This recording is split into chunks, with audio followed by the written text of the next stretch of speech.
everyone.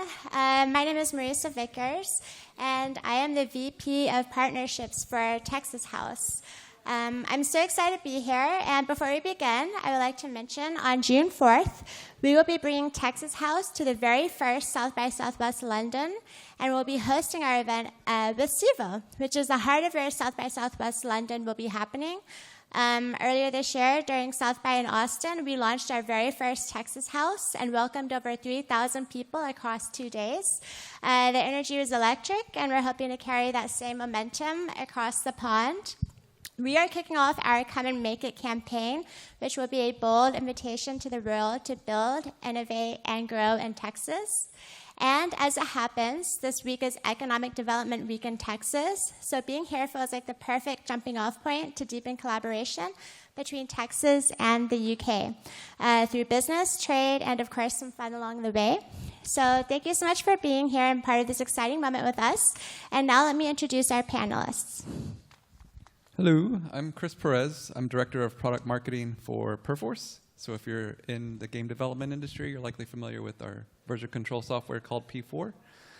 So I do the messaging, positioning, and help with the overall marketing strategy for Perforce, and that involves talking to lots of our customers. Our customers are all over the gaming industry, so that spans the gamut of like an indie game studio to a co-dev to a AAA. So in those conversations with their pain points, I've learned a lot about the technology. We also lead a game technology report every year, and so get global insights in that sense too, in terms of like where the industry is heading and just understanding from game developers on where they think things are moving to.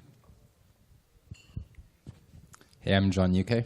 I'm a founder of Gametree. It's a gamer friend-finding app with about 1.5 million signups.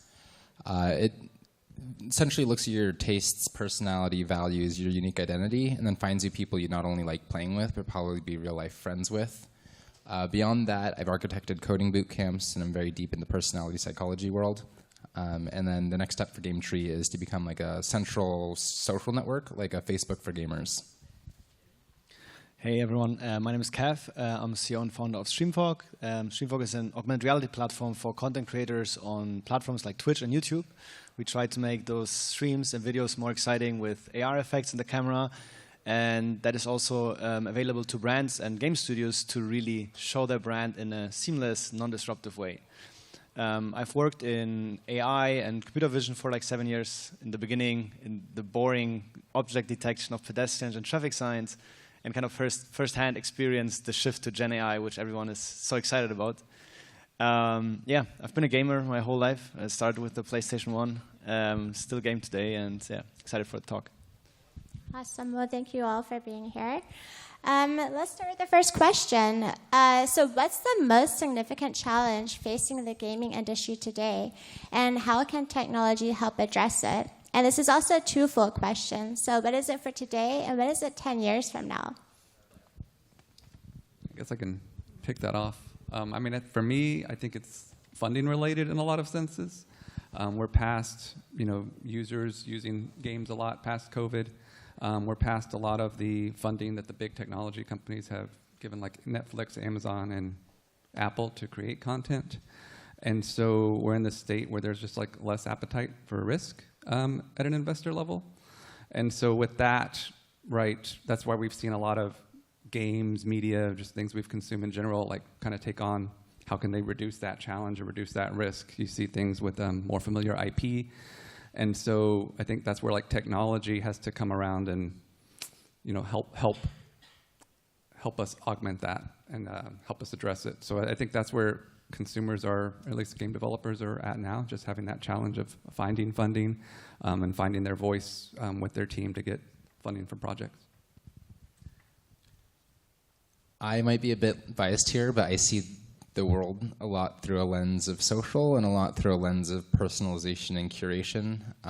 I personally think that alongside our physical health, our relationships are the most important thing in the world. And there's a massive and growing loneliness epidemic, a lot of bad mental health. People don't have safety nets. They don't have like deep-seated like comfort to be able to do things.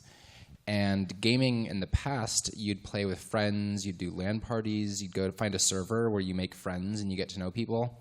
And then instant queue matchmaking came out, where basically you just play with a bunch of strangers and click a single button, and you're just with a bunch of randos. It's gotten very toxic, not because people are toxic, people haven't changed, it's because the wrong people are playing together. If you're casual, you'd play with other casual people. If you're competitive, with other competitive people. If you care about story a lot, like you just kind of naturally tribe up. And now, because of instant queue matchmaking combined with global world trends towards loneliness, a lot of the social in gaming has disappeared. And that social layer not only makes gaming more fun and meaningful, but it also makes it a lot more productive because you're also building relationships and stuff alongside getting the joy of gaming. A longer term problem that I personally see is generative AI is coming out with so much stuff.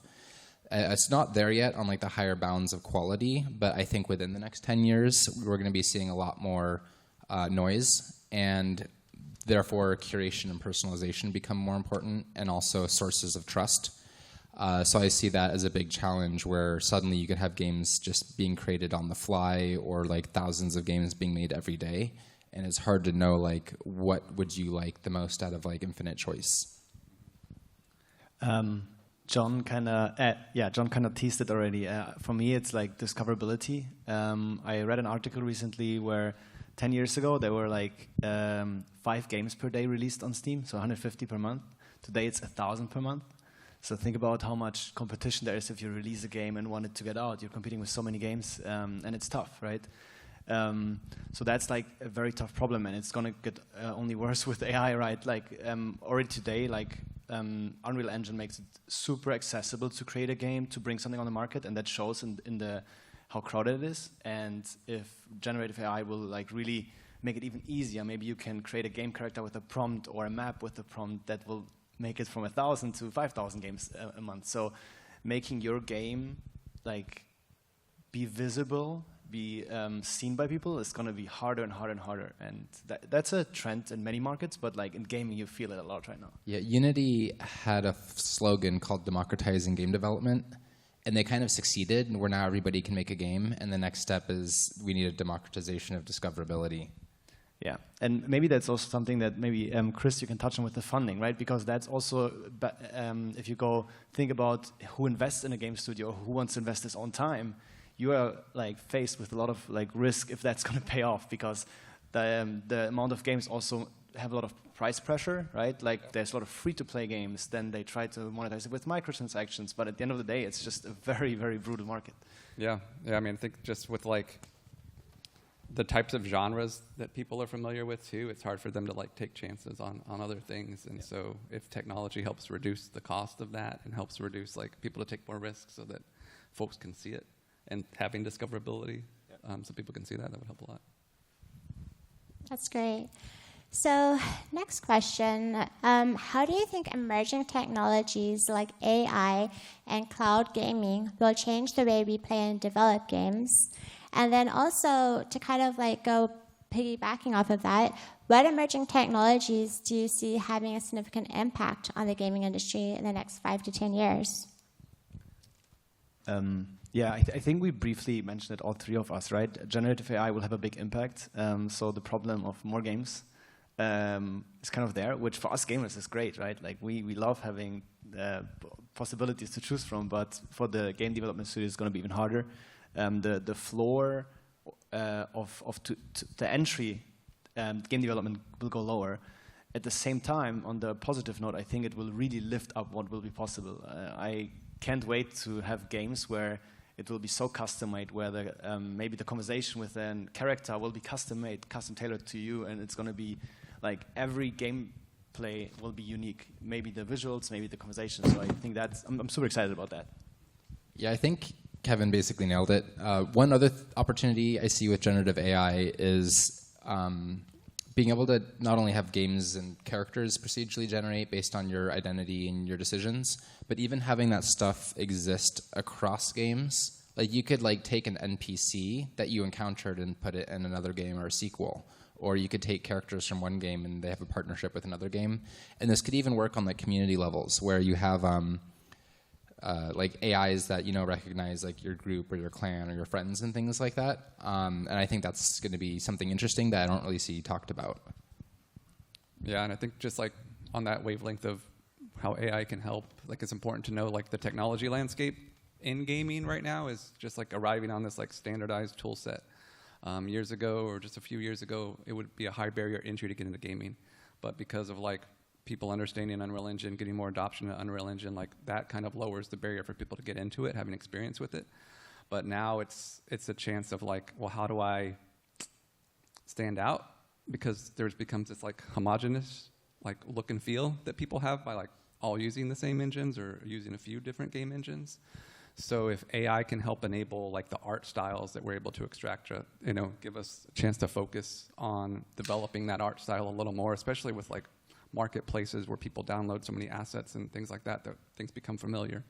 So I think AI technology can help us like expand that, create new things that we haven't seen yet, and then maybe arrive on like those new genres that haven't been discovered yet, and arrive on like the new characters, the IP that people are going to resonate with, whether it starts with a game or whether it starts with an animation or film, right? You do need those expansion plays for like the IP you create in your project. And so maybe AI can help us like find those things that are going to resonate with the audience today. I have read that therapy bots are like more effective than real therapists now. I wouldn't know. But yeah, so I wonder if you could combine that with gaming, to have games where you just log in with your like ChatGPT, and then it knows your psychology, what you're going through in life, what you care about, and then it could dynamically create games that are kind of like teaching you skills or healing you and stuff like that. Right. This stuff's moving really fast. Like just this morning, I saw a ability for ChatGPT, to make like full animated sprites. Like they can not only create like an 8-bit character, like in a lot of games, but you can actually have it like make animations and stuff just like really fast and easy. Before you need like animators or artists to spend a huge amount of time, but now you can just do that in like a minute in GPT. Maybe to add also 1 or 2 points apart from generative AI. I know it's the hottest topic right now, but like also I'm still excited for a time, and I don't know when it will be, where you can just play almost everything in the clouds. Like that, it's still like Google tried it with Stadia. What was it called? Yeah, Stadia. Yeah, and I think the idea is brilliant, but we still need to get there. So, but we'll be so excited. You have like the consoles are there. They're quite affordable. PCs are super expensive. So I think that's also the trend I'm looking forward to, and it seems to be always like 2 years away. Yeah. Well, let's kind of move a little bit more towards the innovations in game development. Can each of you please share an example of a recent innovation where you believe in game development that you've worked on or you're excited about? What made it successful, and what did you learn from the experience? I guess I'll share with Gametree because I'm excited about that. We've created millions of relationships between people at this point. Nobody has ever really looked. I've met the people behind matchmaking at like League of Legends, StarCraft, like basically the top things. And nobody's ever considered anything in matchmaking besides like skill level and ping. But in real life, you have like your personal values. Like if you're gonna play like a Destiny campaign or a GTA heist, and you're gonna be with the same person for hours, it might be more important that you actually like that person than your skill and ping match up. In Gametree or Discovery, we had like, I thought when we started it, it's like I need a friend who's around the skill level. But it turned out that people didn't really care that much about skill level. What they actually care about is like, I just want to hang out with good people, and I'm a little bit flexible on what I play even, which wasn't my assumption going in, but has been overwhelmingly what we're seeing in reality. And this touches on a trend that's very big right now about live service games and also third homes to hang out at, where gaming for younger generations has become like the place to spend time. For example, the games that do the best are not the ones that are the best designed games. They're the ones that different people of different skill levels and backgrounds can all play together and enjoy. For example, Fortnite is something like I'll play with people that aren't necessarily gamers and it's fun, but I can't invite them to do Dota. Like they need like weeks of hardcore training to even like not like suck at the game and be able to have fun. So that's been a big trend. Genshin Impact, especially in Asia and stuff, where these games are actually places to like live and spend time. Cosmetics and stuff start to matter more, and status symbols and self-expression. And then in Web3, there's a lot of like interoperability opportunity as well about bringing those things across different kinds of games and ecosystems and stuff. But boiling it back to the original point with the innovation, with Gametree, we've basically gone deeper than I've ever seen any people matching systems anywhere to curate people very deeply about who will actually have fun playing together and who will like morally accept each other. We're also looking at a thing I haven't seen done before where on a personality psychology level, the types of people you're friends with aren't really that correlated. What it tends to actually map out to is a tribe. It's like you usually have a group of friends where there's like 4, 5, 6 people, and everybody has similar values and somewhat interests, but very different personalities. So you naturally get to be yourself. Like if you're the crazy one, you bring in new opportunities and people. Or if you're the organizer, like you actually get the group together. If you're the mama bear, like blah, blah, blah. So people have these sorts of roles that they unconsciously naturally take on. And so you want to have a unique role in the group so that by being yourself, you're adding value and able to be yourself.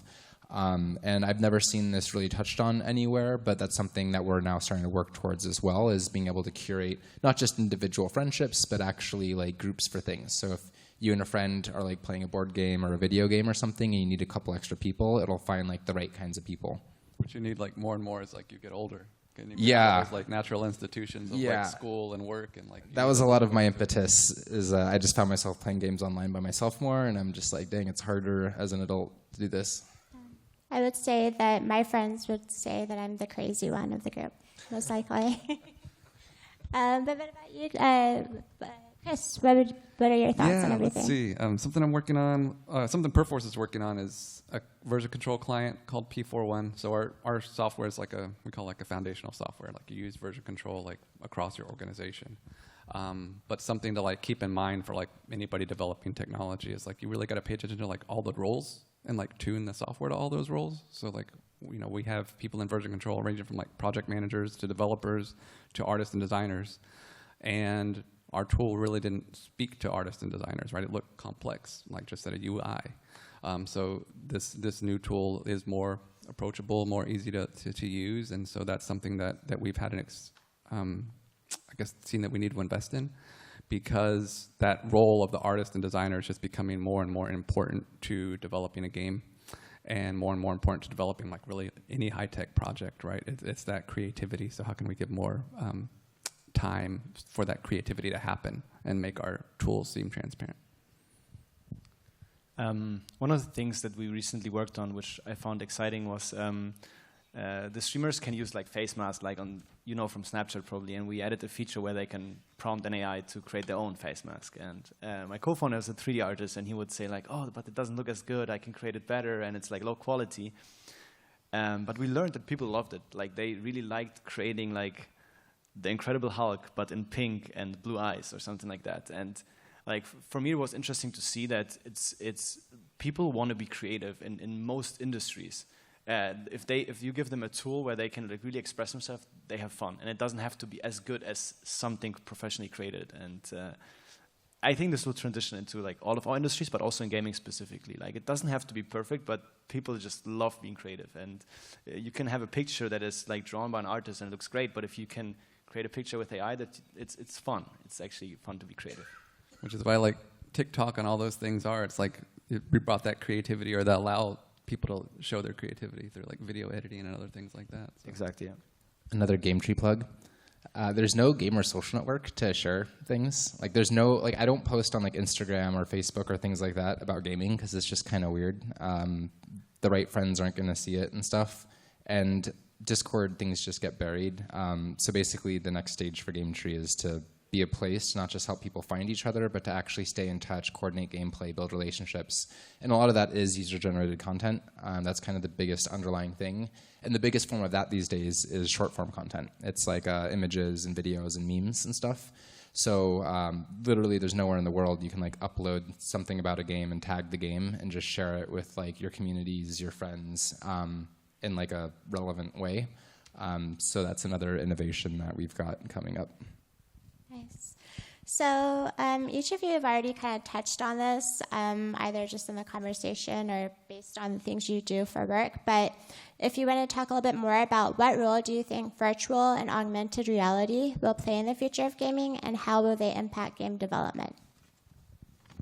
Yeah, maybe I'll start. I mean, I work in augmented reality with our platform. In gaming specifically, it's a bit weird, right? Because it's, again, one of those things that always feels like it's 2 years away from like major adoption and this inflection point. And I'm super excited for having like really cool AR and VR games. I think today people, like if you take a game like Red Dead Redemption, I don't know if some people know it here, but like people were so stunned by the visuals and how great it looked. And that is kind of like the trade-off you have right now with AR and VR. It's immersive and it feels right, but like it doesn't look as appealing as like a very well-developed game. So I'm still looking forward to the next 2 years where it becomes like really accessible and just works. It feels like it's still we're like still have stuff to do. Yeah, that's where like I was gonna say, like I feel like it's still a ways off. Like it's just because there's so much dependent on the hardware, right? Like the headsets are still bulky. The like stuff hasn't miniaturized yet. Battery life isn't there, so those things have taken away from us immersing into it. And it's easier to immerse into just like a 2D or a 3D world that you're watching on a 2D monitor. So that's where I think there's excitement there. There's ideas there. Like the ideas are there, but the hardware needs to catch up. Yeah, I think one of the biggest hurdles there is that the people who want it can't afford it, and the people who can don't want it. I'm friends with one of the creators of like a couple best-selling VR games, and he kind of exited the space because he said the market wasn't big enough. That was a few years ago, so it's been increasing, but essentially the VR headsets and stuff are kind of expensive, and as we get older, we become more set in our genres and tastes and things, so we tend to try drastically different stuff less. Whereas the ones who would try drastically different things, I would early adopt them, even though they're very weird and uncomfortable at first, would be the younger people. But if it's safer for them to like, if they are going to have something, is to have like a PC or something. So to me, a lot of the bottleneck is going to be in being able to have like a high quality but low cost option. I think that's going to unlock a lot of opportunity, especially if it's marketed towards kids. Okay. Maybe on a more positive note also, a lot of the money that was invested in AR, VR, whether it was gaming studios or Meta, created really good solutions for like other verticals and horizontals. Like, for example, like in streaming, there's such a thing called VTubing, where a streamer doesn't show his face, but has a virtual character that tracks his face and his emotions.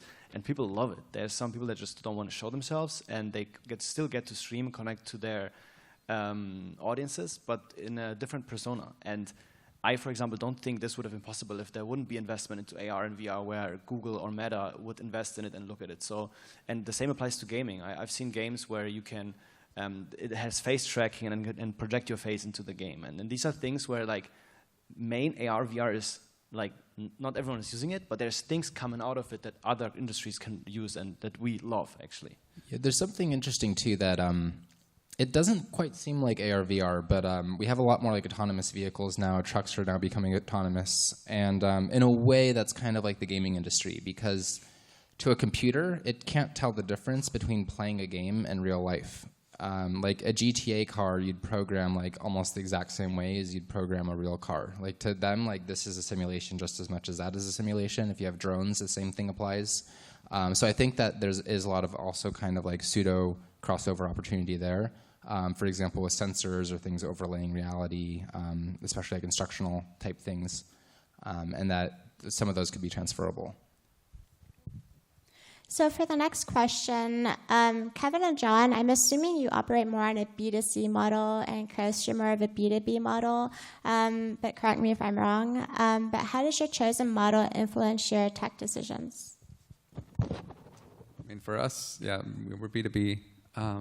But so I think for the decisions and bets we have to make, because we're an established company, right, it just has to be like the market has to be there, right? The audience has to be there for those areas. So the challenges we solve are, challenges that have that more scale.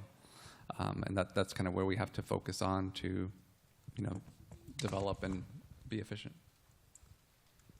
So Gametree is sort of a hybrid model. I think the most important layer is the B2C, because without the B2C, there is no B2B. And with over time, people's expectations for the floor are getting higher and higher. Like before, like a login, you didn't have even like anything could be your password. And now it's like, oh, it has to be like this long in these characters. Like that's showing up in more and more places. Like you need a dark mode, you need push notification control. So we just rebuilt our app just because it's been doing well. We're getting thousands of daily signups, and it was originally developed by junior and mid-level engineers, not seniors. And that's led to us having to basically re-release a lot smaller of an application. So we personally tend to prioritize a lot more of the consumer because there's a certain amount of ecosystem that's needed. For example, like Facebook. When Facebook first launched, it was successful with a small amount of features. But in a modern app, or even Tinder, for example, was very, very simple at first. But in the years since, people's expectations of the minimum viable product have gone up a lot. On a B2B side, it becomes a lot more like subscriptions. Actually, I guess that's still B2C. But back-end data services, like matchmaking, like overall user insights, and advertising, just like most social platforms. We're like a marketplace more. Like we sit between the creators, which can be businesses if they're big enough, but they're mostly consumers, and advertisers or marketing agencies. So for us, it's always like a constant battle, like where we put our time in, because we have streamers wanting to have a new cool feature, and we have agencies that want to do any campaigns that need new features. So we have always this like constant battle. More often than not, they align, and we can like use that and let's say like, okay, we're going to expose it to the streamer too, and he can use it, and it's like a win for both. But sometimes it's difficult for us, like if you sit in the middle, because we always have to weigh this time spent against time spent for the second side of that marketplace. I don't know, Chris, how do you like weigh if some of your customers say, hey, we need this, we want this, like? I mean, there's like one story we're doing it with, just like I said, we're B2B, right? So we have to adhere to like what our biggest customers are doing. But again, too, like there are B2C plays we have to make. Yeah. So like this P41 client that I talked about, it's where it's like, I guess it's flexible, right? You could use it with our version control software, or you could use it standalone without. And that way, like, you know, you're getting familiar with this tool, you're getting a good impression of the tool, and like, I guess learning how the necessity of version control is for your project. And then as you grow, like you could see that natural extinction. So it's like more like a product-led growth model that we do for that. All right. One more question about the future of gaming. So are there any specific cloud-native technologies or practices that you believe will become more prevalent in the gaming industry? One thing that I think will be very important for games, like we've talked a lot about how Gen AI can really lift up how games work, either like when the game's developed, but also during development. The other side of that coin is that it needs a lot of compute, right? And game developers have to already like really work hard to make the shaders work, make it work on multiple machines. If you now tell them, hey, can a neural network have half of your GPU for generate tokens or an image? It's going to be tough. So I think like part of that transition to Gen AI in gaming will be very important to do that in the cloud and like call APIs and really not make it too complicated and run local. I think there are cases where very efficient like text models can run locally, but for the most part in gaming it will be very important to now like really move compute to the cloud from the games. And I don't think that like has been a thing in gaming a lot, apart from servers that connect people, etc. But like part of even a single player game, there will be a lot of cloud computing now. Kevin mentioned it earlier that cross-platform interoperability as well, like the Google Stadia. I see that being very big, especially because of the social lens. Buying new equipment all the time is expensive, and if you have a different system than a friend, like you're already starting to see it more and more in gaming now with like cross-play, where somebody like on PlayStation can play with Xbox, for example. I heard a rumor that Xbox might not even be making another Xbox from now on, which I think is signaling that it's going to be more about the games being like kind of platform agnostic on the cloud rather than on a platform. The other thing I'll speak to here is blockchain and Web3. That's another one of the always 2 years away thing. But again, being able to have some sort of like economies that exist like outside of just the game, where there's real world value and applications and things that can be built around different kinds of marketplaces and tools. Also AI in the cloud, being able to, for example, like balance economies in games rather than it being done like manually or not at all. So I see a lot more of those kinds of things starting to become stronger now. Yeah, and I think for me on the question, I think it's just like AI everywhere, like wherever like roles it can fill, like in terms of like helping with coding, helping with code reviews, helping with the development of items there too.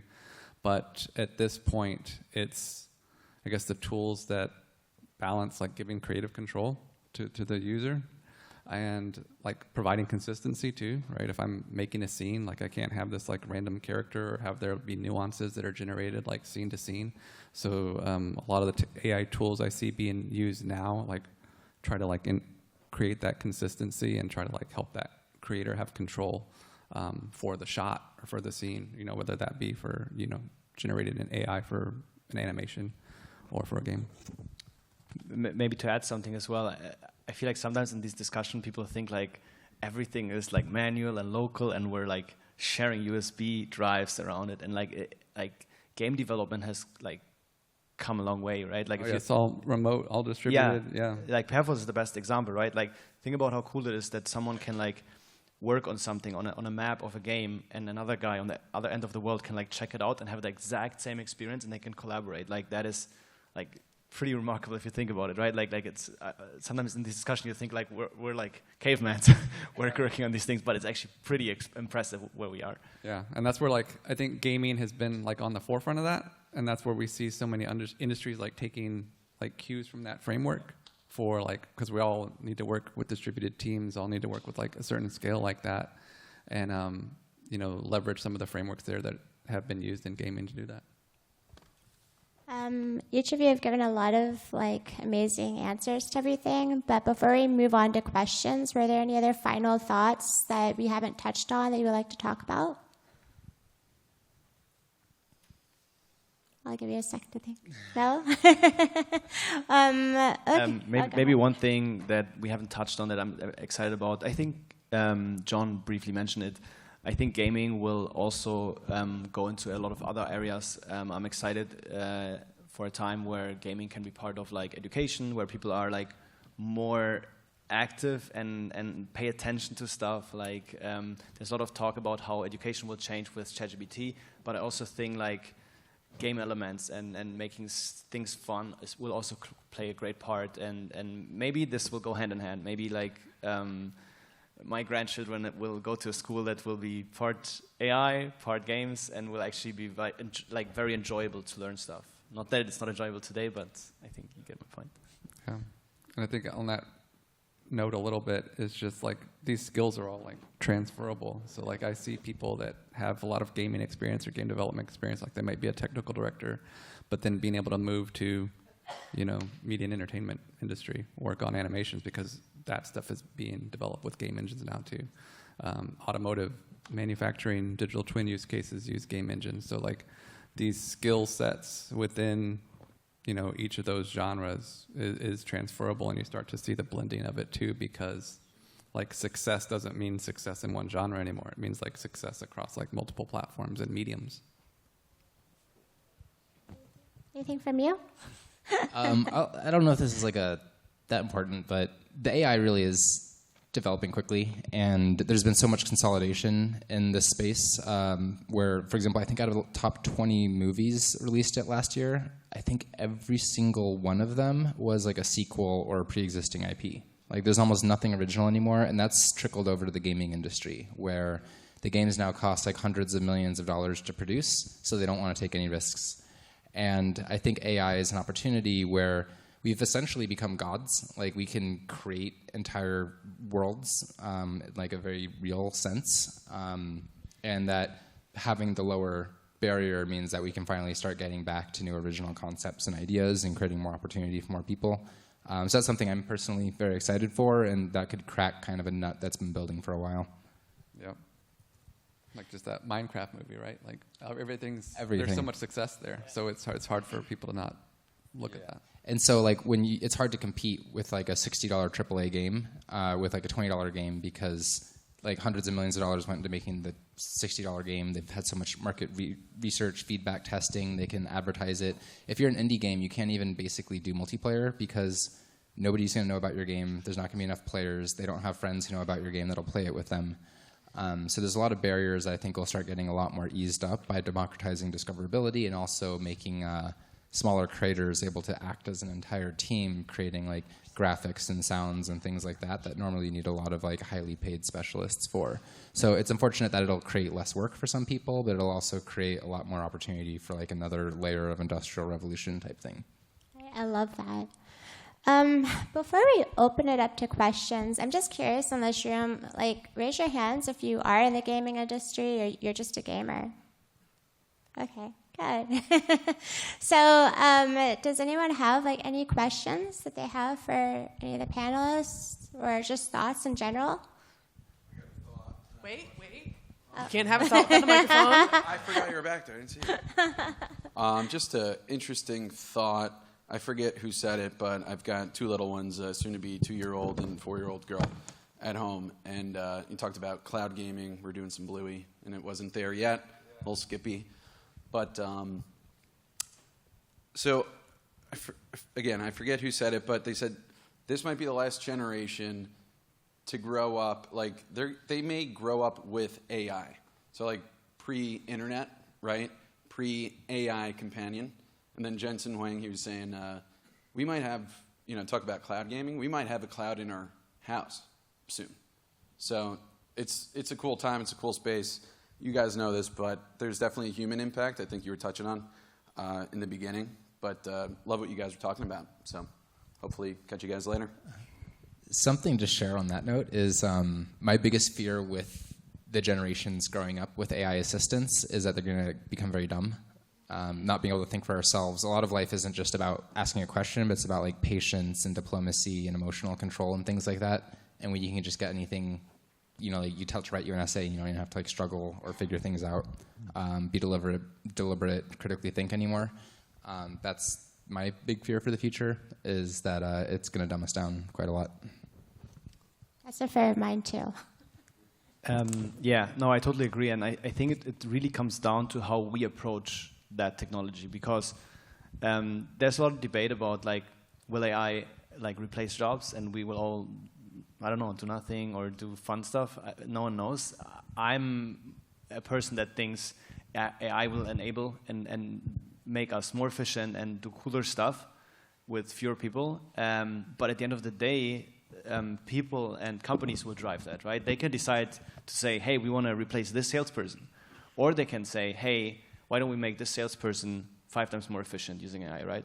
And I think like it's a very philosophical discussion, but it really also comes down to how we use it. It's not just like people think like it's going to either or and we don't have any impact on it. I think we do. I think you can decide to make things more efficient, more fun to do, or you can try to like really radically replace stuff with agents, right?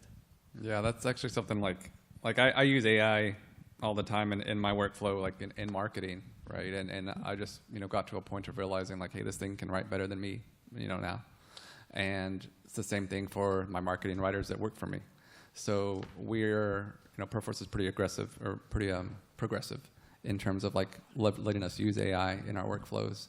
And like I've had to talk to my team, like you got to change your mindset of your mentality of what you are. Like you're not just like the writer anymore. You got to be the manager of this agent that can do the writing for you and like accept that like it can do some of these things better than us. But what we can do better is like find how to distribute it in multiple ways or repurpose it in multiple ways and conduct it and be a manager, which I think they've liked that level up in their mentality too, and it's allowed us to be a lot more productive. I think most of the jobs will go away, and that the main job is going to be still doing what you do, but using and managing AI tools to do it. I'm not actually that pessimistic, though, because simultaneously with AI taking our jobs is new opportunities, and also there's a population crash in the developed world. That's a lot of news is coming on about, where we don't have enough young people, and that we have like kind of an upside-down triangle, which is usually extremely terrible for the economy. But if we have AI creating more efficiency, then it might not actually be a problem, where the younger people actually can do, because there's less people to work, but there'll also be less jobs, so it might just balance out and everything's fine. For me, I'm definitely a personality hire, less than a tech. Got one over here. Okay. Yeah, you spoke on emotions, which is something I'm super interested in. Are you gathering your data from pathologies which are already found in psychology and science, behavioral sciences, or are you just finding patterns from these large pools of data? If you're finding it from the large pools of data from gameplay and just patterns in relationships, do they have correlation with pathologies? Are you finding tension there? I haven't personally been looking at pathologies. It's more like baseline things. What we do is we essentially look at people who answer questionnaires and surveys. It's not in the games right now. Eventually you can figure this out behaviorally. But right now people take like a personality test, a personal values test, a gamer DNA test. We recently compressed these into one assessment. And then we can look at the correlations between people who message each other more, become friends on Facebook or Steam after matching in Gametree, if they're playing in game sessions together, and then just look at all the correlations that map out everything. And it's a known thing that values are the most important predictor of a relationship is can you morally accept someone? For example, like if someone's gay and somebody's very homophobic, like they're not going to get along that well in the extremes. So what Gametree does is it's just basically a very advanced collage of just tons of stuff where we're just trying to like weight things together. Like if you play a lot of games in common with someone, then you get points for that. Whereas like if you have very similar values, alternatively you could get good points for that. Because in real life, your best friends besides similar values are people that you just have a lot in common with, and usually the more in common is the better.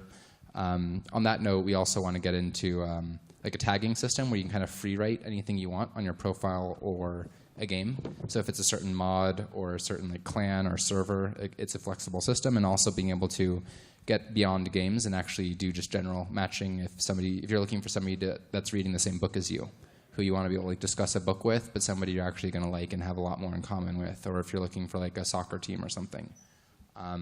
But speaking to the pathologies, like I can't speak as well, but my own personal opinion is that friends are the ones who keep us honest the best. Like a good friend will tell you the truth. And this is also true in relationships where a lot of people grow the most through a relationship because you get to know somebody really deeply and you have a long-term stake in the person. Whereas with strangers, you're usually not going to like call them out or like be impolite or something. And a lot of people, like about half of men in America don't have any close friends at all. So I think a lot of the pathologies will start to disappear as people are just becoming more grounded. We genetically like evolved to basically die if we're lonely. Like being lonely is the equivalent of having like 2 packs of cigarettes a day for our health. And I think it's because we're so tribal. We're very interconnected. And the modern era, our brains work very differently than throughout the rest of time. We used to experience the world a lot more interconnectedly, a lot more about stories and symbols and like that. And then now we kind of see ourselves as more individualistic and rational, but that's not how we naturally were. We're expected to soothe ourselves before you'd self-soothe as part of an ecosystem. So I think that having more close relationships and friendships is like shown, like on their deathbeds, that's the number one thing people think back to as the most significant. So I think a lot of the pathologies and a lot of the mental health problems are mostly stemmed out of loneliness, is my opinion. Maybe to add also something from the technical perspective, I think with the talks about Gen AI, people often think about writing a news article, writing an email, generating an image, but understanding text has significantly increased how good it is also, and that's something like people don't talk as much about. Like I worked on like sentiment and emotion analysis from text in like I think it was 2020. Like that's not a long time ago. It was so bad. Like it was really hard to truly understand what a person that wrote a comment or a message or anything really thought or felt. That is way better now. Like if you just prompt ChatGPT or Claude what you wanted to do, I'm pretty sure it will have a 99.9% accuracy understanding what the emotions are felt, etc. So with that being said, I think we will have way more insights, analytics going forward because we're still like in the early stages of AI kind of. And for us personally, for example, we, read the Twitch chat or YouTube comments to give the brands and agencies insights into what people say about their product or their placement. Often just simple stuff about like questions, pricing, but also sentiment, right? Like a lot of branding and marketing is about drawing a picture, brand awareness, and how are you perceived as a company. So those are very important things that, for example, our like business customers really like looking into it. And I don't think we would have been able to really do that 5 years ago. We got another one over here. Unless you had a thought, go for it. Go ahead. Hey, thanks. So far, very interesting. Short question from my side. We talked about AI in games. So far, so good. What are the systems or the ideas to protect legitimate players from playing with bots who are now AI enhanced? You know, we know in the past when we play an MMORG. I'm sorry, I'm from Germany. So multiplayer game like Warcraft, there are some scripts going on, so people grind and all the stuff. Okay, but now how the system's going to protect us that we are ending up in lobbies or in games which is completely powered by bots like LinkedIn or whatever, where we already see that most of the people using AI to comment, to engage or whatever. So what's going on this side? Because I don't want to play with bots when I buy a game. You know, the game could be AI generated or the NPCs could be powered by AI. That's fine, but I don't want that other people are just bots. Or dating the bots on dating apps and. It's an extremely interesting question. I used to play a lot of Call of Duty Warzone, and they recently introduced Battle Royale Casual, which is like 80% bots and 20% normal players. And the community is so divided. It's crazy. Like, a lot of casual players enjoy it because they have not a sweaty game, but like a more chill game. And they know it's AI, so it's like an honest kind of transaction, to say so. But there's also people that are very like, they would hate it. And there's people sometimes, clips showing, this must be a bot, and they secretly put bots in our games because there's not enough players. It's going to be very interesting. I think like in a couple of years, you will not be able to distinguish bot players from normal players because these gaming companies, especially the big studios, have historical data going so far like into the history that they will be able to just train them to behave like a human. My personal take is that I think as long as the game studios are transparent about it, I think it's fine. And actually, some people will actually want it, enjoy it, and some are not. Like I'm for example, very competitive. I want to play against others and compete. But some people just want to like relax and just play something, and they don't care whether that's a bot or a person. Yeah, I think like just like that transparency part's key. Like nobody wants to be duped, but like if you are, knowingly talking with an AI person or a real person, like you can find your connection there, which is transparent. Yeah. There is a trend where, it's existed for a while, but it's getting more popular, is having third-party software that you have to install to play a game that just runs in the background and checks for bots. So I imagine that's just going to get more and more popular, and especially as they start to build bots that are not specialized in a specific game, but that just can kind of like learn or adapt or be multi-purpose. Suddenly it's not just the big games. Like Riot Games has this for League of Legends because that's a very competitive game, and it's like a lot of people take it very seriously. But if you're like an indie developer, goes back to like the rising MVP thing, is that like suddenly you're like, oh, well now like in order to ship any sort of a like game that won't get broken by bots, I need to also have like an anti-bot system. So I think that's going to be the direction it goes, is you have like plugins and assets in the Unity and Unreal Engine stores and stuff that are like anti-bot protocols, and then it's just going to be a spiral, like a cat and mouse game of the bots versus the anti-bots. Maybe to add one more thought, some of the games are also very like the most popular games, like Battle Royales, are very popular. They are like winner takes it all, and they either make it or they collapse, because if you need 100 players for one round, that's a lot if you want to keep the player base healthy. Well, good bots could help that, where it's not like winner takes it all. Like you have so many games where they release it, they give it 4 weeks, and they take it down because it just collapses. It needs like tens of thousands of players or zero. Like there's no in between. Bots could help there. I think that could be a way where you don't have this extreme power law of like 2 or 3 battle royales, for example, even though people love that genre. And then it helps like the smaller teams like get into that space, because like now they don't need to like develop that following. Like they can replicate that. I think we have time for about one more question. Sure. As good as you speak about AI and the things it can do for you, with good comes evil. People can use these tools to then create, cheats for your game. How do you manage, and what do you think will be the future? Is it just going to be this everlasting battle between cheaters and people who can, create anti-cheat engines? I just want to know some thoughts about that. I have a personal opinion. It's tough. Like the thing is, the reality is that these cheating providers, it's a multi-million-dollar business, so they have an incentive to do it. And right now, it has always been like this fight going back and forth, right? How will AI affect it? AI could be also used to detect it better, right? Like a very experienced player, if you have put in hundreds of hours in a game, you will see a cheater pretty well. So in theory, an AI should be too, right? So you can also look at it from that angle. I always wonder if there is not a better way to legally address this problem. Like, they create so much damage in the industry, there should be a way to legally prohibit that, because I think we could all agree that cheating should not be a thing. So I wonder why there's no more pushback to really punish that. And even if these companies are maybe based in Asia or in Russia, I still think there's ways to punish that, because you could break money flow or something like that. So I think that's something I would love to see either be educated on about or see more push on, because from a pure technology perspective, it's going to be back and forth, back and forth, back and forth. A sort of random thought is you could have a camera just seeing if you're actually playing the game that maps out to the actions. Yeah.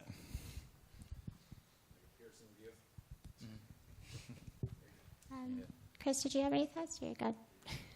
Okay. Oh, okay. We might have one more question then, if anybody else has anything to say. Going once. Going twice. Hey, still to the gentleman in the back. No, we need it for the audio, for the recording. I've been yelled at already for that. This is a little bit broader, but is there any part of gaming development that you want to see remain uniquely human?